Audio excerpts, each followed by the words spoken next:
लगता है भगवा आतंकवाद मुद्दा कितना सही है और क्या खेद जताने तक ही गृह मंत्री की जिम्मेदारी मानी जाए?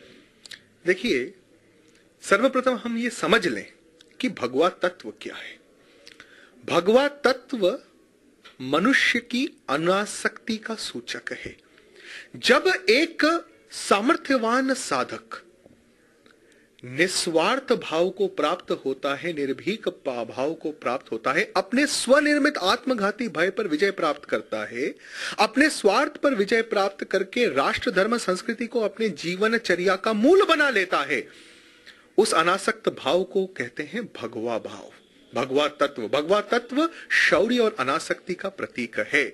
इसलिए भगवा आध्यात्मिक तत्व को आतंकवाद जैसे शब्द से जोड़ना ये सरासर गलत है, पहली बात। दूसरा, भारत में आतंकवाद पाकिस्तान द्वारा प्रायोजित है, यह एक सर्वसिद्ध तथ्य है।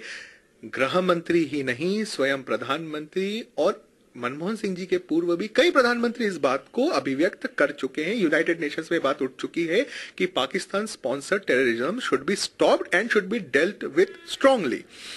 इस बात को ध्यान में रखते हुए मेरा यह निवेदन है कि हम ऐसा कोई भी विषय न उठाए जिससे पाकिस्तान को अपने कुकृत्य को छुपाने का बहाना मिले। महाराज जी, हैदराबाद में जब अभी आतंकी विस्फोट हुआ, उसके बाद में गृह मंत्री का एक बयान आया कि एनसीटीसी की अब जरूरत है और उसकी कमी के कारण ही ये विस्फोट लगातार हो रहे हैं। एनसीटीसी का विरोध कई मुख्यमंत्री कर रहे हैं, जिसमें नरेंद्र मोदी भी शामिल है। तो आप क्या कहना चाहेंगे, नरेंद्र मोदी गलत है या केंद्रीय गृह मंत्री गलत है? मैं इसमें ये कहूंगा कि गलत कोई भी नहीं है। एनसीटीसी नहीं स्थापित होने के पीछे जो मूल भाव मुझे समझ में आता है वो है विश्वास की कमी। ये बात पर निश्चित रूप से न प्रधानमंत्री, न गृह मंत्री, न नरेंद्र मोदी इसका विरोध करेंगे, इस बात का निश्चित रूप से कि राष्ट्रीय स्तर पे एक संयुक्त संगठित प्रयास हो आतंकवाद को मिटाने का। निश्चित रूप से भारत के गृह मंत्री जी, भारत के प्रधानमंत्री जी, नरेंद्र भाई मोदी जी या कोई भी और मुख्यमंत्री जी, हर कोई इस बात का समर्थन करेगा कि राष्ट्र एकात्म हो, संगठित हो, संयुक्त प्रयासों से आतंकवाद को मिटाए। अगर कहीं विश्वास की कमी किसी छोटे से टेक्निकल एस्पेक्ट पर है तो उसको मिलकर बैठकर दूर किया जाना चाहिए। लेकिन जहां तक मेरा अभिमत है, आतंकवाद एक अंतरराष्ट्रीय समस्या है, न केवल एक राष्ट्रीय, अपितु एक अंतरराष्ट्रीय समस्या है और उसमें समस्त राष्ट्र के संसाधन संयुक्त रूप से लगने चाहिए। महाराज जी, कुंभ में धर्म संसद में संतों के बीच में भी नरेंद्र भाई मोदी का नाम काफी चर्चा में रहा। अब 2 तारीख को भाजपा की राष्ट्रीय समिति की बैठक है, उसमें भी नरेंद्र मोदी का नाम सामने आ रहा है कि चुनाव समिति के प्रमुख के लिए होना चाहिए। तो आपको क्या लगता है, प्रधानमंत्री भाजपा की ओर से घोषित कर दिए जाने चाहिए?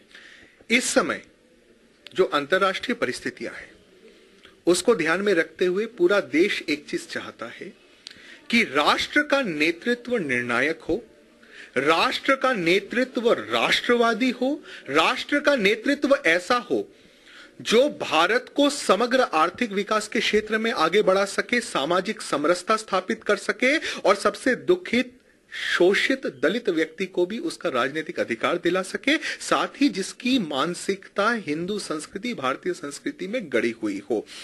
अगर हम संतों की बात करें, धर्म संसद की बात करें, तो यह मूल विषय रखा गया और कई लोगों ने यह मत जारी किया कि नरेंद्र भाई मोदी में यह गुण पर्याप्त मात्रा में देखे जाते हैं। निश्चित रूप से राष्ट्र को ऐसे नेतृत्व की आवश्यकता है जो प्रभु श्री राम की भांति इन गुणों को धारण किए हुए हो और हम हर पार्टी से ये चाहेंगे, चाहे वो भारतीय जनता पार्टी हो, कांग्रेस हो, सपा हो, बसपा हो या राष्ट्र की कोई भी पार्टी हो, कि वो ऐसा नेतृत्व राष्ट्र के समक्ष रखे जो प्रभु श्री राम के समान इन गुणों को धारण करने वाले हो। राहुल गांधी में आप क्या देखते हैं, देश के राजनीतिक भविष्य की कोई उम्मीद नजर आती है? राहुल गांधी को अभी अभी कांग्रेस ने अपना राष्ट्रीय उपाध्यक्ष घोषित किया है। अभी तक राहुल गांधी जी संगठन के काम पर ज्यादा ध्यान देते रहे हैं। हम ये मानेंगे कि राहुल गांधी जी जब कोई मंत्री पद लेंगे जिसमें उनके प्रशासनिक क्षमताओं का आकलन करना संभव होगा, तब इस प्रश्न का मैं सही उत्तर दे पाऊंगा।